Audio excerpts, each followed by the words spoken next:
Pemirsa Pengadilan Negeri Jakarta Selatan menolak gugatan pra-peradilan yang diajukan oleh Ketua KPK nonaktif Firly Bahuri melawan Kapolda Metro Jaya Irjen Pol Karyoto.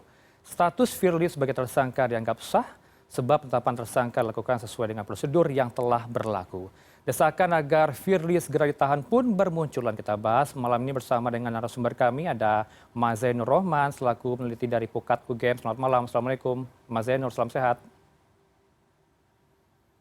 Selamat malam, Waalaikumsalam, Bang Heranov. Baik, kalau kita dengarkan kembali narasi dari Hakim tadi, Mas Zainur, bahwa pertimbangannya adalah mencampur adukan antara pemohon yang diajukan oleh Firly Bahuri ini mencampur adukan uji formil dengan non-formil. Kalau dari Pukat UGM seperti apa pertimbangannya?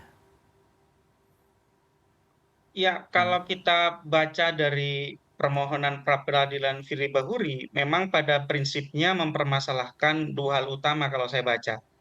Yang pertama adalah tata cara atau prosedur penetapan tersangka itu dianggap oleh Firly melalui kuasa hukumnya bertentangan dengan peraturan perundang-undangan. Dengan mengatakan misalnya antara tanggal pelaporan dengan tanggal keluarnya sprindik itu pada hari yang sama, sehingga dikatakan itu non prosedural. Yang kedua, memang di dalam permohonan pra peradilan ini Firly Bahuri melalui kuasa hukumnya itu banyak membela diri bahwa tidak ada satupun alat bukti yang menunjukkan bahwa Firly ini bersalah melakukan tindak pidana sebagaimana yang disangkakan. Ya. Nah, atas dua hal tersebut, Polda Metro Jaya membantah dengan mengedepankan alat bukti dan juga dalil-dalil. Yang pertama, menyampaikan bagaimana perkara ini diproses oleh Polda Metro Jaya, juga dengan menyertakan bukti-bukti yang dimiliki oleh Polda Metro Jaya, bagaimana proses perkara ini dilangsungkan. Dan yang kedua tentu menolak kalau permohonan pra-peradilan itu masuk ke pokok perkara. Nah, kemudian kita lihat tadi hakim tunggal PN Jakarta Selatan dengan putusannya sangat jelas. Yang pertama memutus bahwa prosedur penetapan tersangkanya itu sudah sesuai dengan ketentuan peraturan perundang-undangan yang berlaku. Yang kedua, ya, tentu tidak dapat menerima kalau forum pra-peradilan digunakan untuk menguji pokok perkara. Sebagaimana diatur di dalam Perma 4 2016 bahwa pra-peradilan itu tidak memeriksa materi pokok perkara. Dia hanya memeriksa syarat formil. Apakah di dalam penetapan tersangka tersebut ada dua alat bukti yang sah atau tidak? Dan dinyatakan betul, kepolisian punya dua alat bukti yang sah, Bang Heranov, untuk menetapkan Firly Bahuri sebagai tersangka. Clear. Baik, tentu ini mendapat respon dari publik termasuk dari mantan Ketua KPK, Wakil Ketua KPK, mantan PD KPK. Tapi kita simak kembali, ini barusan statement yang kita dapatkan dari Ketua KPK periode 2010-2011, M. Bushro Mukodas. Berikut ini kita saksikan bersama. Berita tentang ditolaknya pra-peradilan oleh Firly dengan sejumlah pengacaranya gitu, itu menggembirakan. Mengapa? Demi kepastian hukum, moral keadilan, dan memenuhi hak-hak rakyat untuk bisa memperoleh rasa keadilan yang setara. Maka penolakan hakim untuk pra-peradilan itu memenuhi rasa keadilan masyarakat satu. Kemudian yang kedua, konsekuensi moralnya tentu saja kejaksaan tinggi ya perlu segera mempertimbangkan. Kalau hakim pengadilan menolak pra-peradilan, maka kenapa kejaksaan misalnya tidak segera menahan? Oleh karena itu, kalau kejaksaan mengambil keputusan untuk segera menahan, itu lebih menyempurnakan penegak hukum yang sudah dicontohkan oleh hakim yang mengadili pra-peradilan. Keadilan menjadi segala-galanya untuk negeri ini yang semakin tidak adil dan jauh dari keadaban.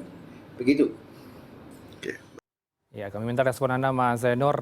Tadi dikatakan narasinya dari Pak Bushro Mukodas bahwa kenapa tidak ada mungkin ya peluang dari Kejaksaan Agung langsung saja menahan dari aparat penegak hukum pasca pra-peradilan dari Firly ditolak oleh Kejaksaan. Silakan. Ya, memang bahkan dari tingkat penyidikan pun kami sebenarnya mendorong agar penyidik melakukan penahanan. Hmm. Kenapa? Karena ya sangat mungkin secara potensial gitu ya bisa mempengaruhi saksi-saksi, menghilangkan barang bukti, melarikan diri atau mengulangi perbuatan. Nah, kalau kita lihat Bang Heranov, di Hmm. KPK sendiri setelah ada penetapan tersangka selalu diikuti dengan penahanan. Kenapa Hmm. kita tidak lakukan juga khususnya penyidik terapkan hal itu kepada Ketua KPK Firly Bahuri gitu ya.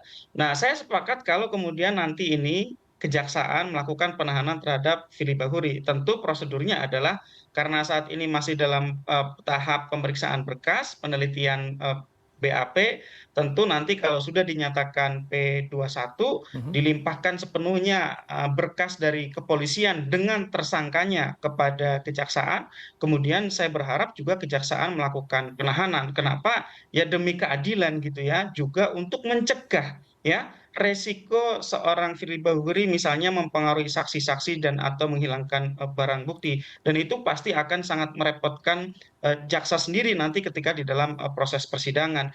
Jadi saya sih mengatakan berpendapat bahwa ini sudah sangat layak bagi pihak penyidik, dan karena sudah lewat, nantinya adalah pihak kejaksaan untuk dapat melakukan penahanan terhadap Firly Bahuri. Bang Heranov. Baik, tinggal menunggu waktu begitu ya, Mas Zainur. Ini juga berkembang, Mas Zainur, di masyarakat ini terkesan lambat proses penanganan dari kasus Firly ini dimulai dari penetapan tersangka. Begitu rasanya sulit dan juga lambat. Ini juga kita kutip dari statement peneliti Pusat Studi Anti Korupsi dari Universitas Mula Warman, Herdian Syah Hamzah mengatakan ada semacam dugaan intervensi dari istana atau Presiden Jokowi terkait Firly ini. Kalau temuan Anda seperti apa, Mas Zainur? Ya, tentu menangani tersangka dengan level Ketua KPK bukan perkara yang mudah ya. Hmm. Ini adalah seorang pejabat tinggi negara dengan kewenangan yang sangat besar, punya power, punya pengaruh, sehingga memang penyidik sangat hati-hati. Hmm. Saya percaya itu, bahwa penyidik tidak ingin membuat kesalahan sekecil apapun yang membuka celah untuk digugat di proses pra peradilan. Hmm. Dan itu ternyata sudah dilampaui dengan baik. Penyidik sudah berhasil mempertahankan status tersangka Firly dengan tidak diterimanya permohonan pra peradilan di PN Jakarta Selatan gitu ya. Hmm. Tapi kalau memang ada pihak-pihak yang berpendapat bahwa ini memang terkesan diulur-ulur gitu ya, Hmm. saya melihat memang ini perkara cukup lama gitu ya untuk satu perkara yang alat-alat buktinya terlihat sangat jelas gitu ya. Kenapa? Karena saksi-saksi yang diperiksa itu juga jumlahnya hampir 100, Hmm. juga ada pemeriksaan terhadap ahli,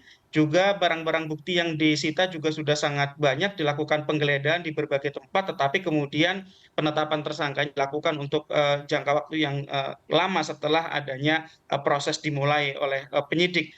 Nah, tapi saya sampaikan sekali lagi, menangani perkara Ketua KPK itu bukan hal yang mudah. Hmm. Ini adalah penegak hukum dengan pengalaman puluhan tahun, tentu kehati-hatian itulah yang diutamakan oleh penyidik.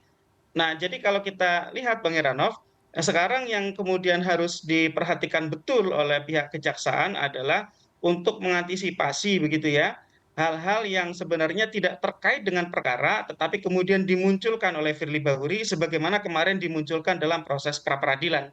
Proses pra peradilan kemarin, Firly Bahuri memunculkan hal-hal yang tidak terkait dengan perkara, misalnya membangun satu teori konspirasi begitu ya, bahwa dirinya menjadi korban dari serangan balik koruptor. Hmm. Atau yang kedua, menuduh adanya campur tangan dari Irjen Karyoto, Kapolda Metro Jaya, untuk kemudian menersangkakan dirinya dengan meminta kepada Syahrul Yassin Limpo untuk membuat laporan polisi.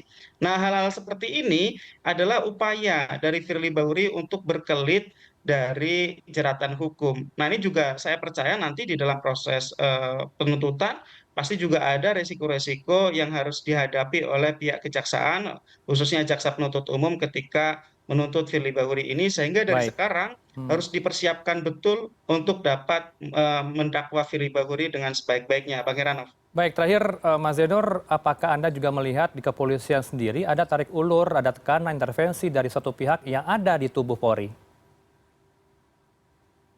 Tentu ya, sangat jelas ya ada dinamika gitu ya. Hmm. Karena Firly Bahuri juga kemudian pegang kasus gitu ya di KPK terkait dengan kasus korupsi pembangunan rel kereta api yang melibatkan Direktorat Jenderal Kereta Api di Kementerian Perhubungan yang kemudian dihubung-hubungkan dengan Jenderal Karyoto. Tentu ini adalah satu dinamika yang mau tidak mau harus diperhatikan betul, tidak boleh disepelekan begitu saja, bahwa ada dinamika untuk melihat kedua perkara ini, apakah perkara ini terkait atau tidak. Nah, saya melihat memang kehati-hatian dari Polri itu jauh diutamakan, dan juga bukan berarti Firly Bahuri diam begitu saja. Firly Bahuri juga saya lihat melakukan semacam tangkisan atau juga mungkin bisa dikatakan serangan balasan dengan kemudian di detik-detik terakhir menersangkakan Muhammad Suryo sebagai tersangka kasus korupsi kereta api, Direktorat Jenderal Kereta Api Kementerian Perhubungan. Nah, kita mendengar bahwa Muhammad Suryo ini dihubung-hubungkan dengan kedekatannya dengan Kapolda Metro Jaya Baik. Pak Karyoto.